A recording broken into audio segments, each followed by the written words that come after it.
Monday, which means you should be hitting legs, quads and calves to be specific, because if you're trying to get that teardrop in your quads, you're gonna need to focus on them. And I won't lie, it will be painful, but it will definitely be worth it. So tag your gym partner down in the comments or share it with them, because they need it, you need it, and as usual, the workout's gonna be fully broken down for you guys at the end. I started with leg press, and since it's a quad focused leg workout, we're gonna be using a different stance than the normal one on the platform. The foot placement is gonna be narrow and lower on the platform, because this is gonna allow you to target the quads more. From here, we're gonna move into an elevated heel, narrow stance Smith machine squat. Any squat targets the quads, but if you really want to focus on them, then elevating your heels is going to allow you to put more emphasis on them. For this one, we're going to be focusing more on our rep speed. A good way to focus on your rep speed is using a count. The goal was to get to the bottom of the squat on a count of 3. From there, I moved into a leg extension superset, where I did single leg, and then I did both legs together. To make the leg extensions a little bit more difficult, I held the weight at the top of the movement for about 3 seconds, and then I lowered it very slowly. I then finished the workout with calf raises and the sus machine. Remember to train hard, and don't forget to follow for more, because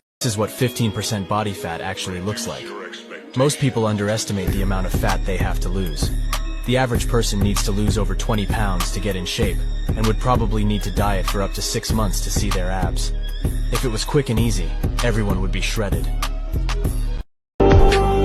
अपनी जिंदगी का मैं खुद बादशाह हूँ, मुझे नहीं जरूरत 2 पल के सहारों की।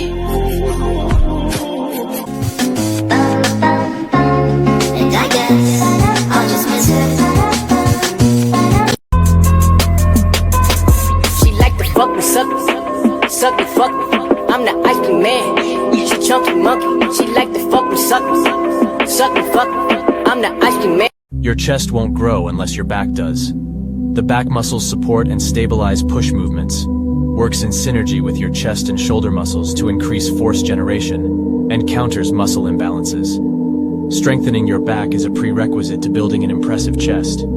Have you ever seen a bodybuilder with a huge chest and small back?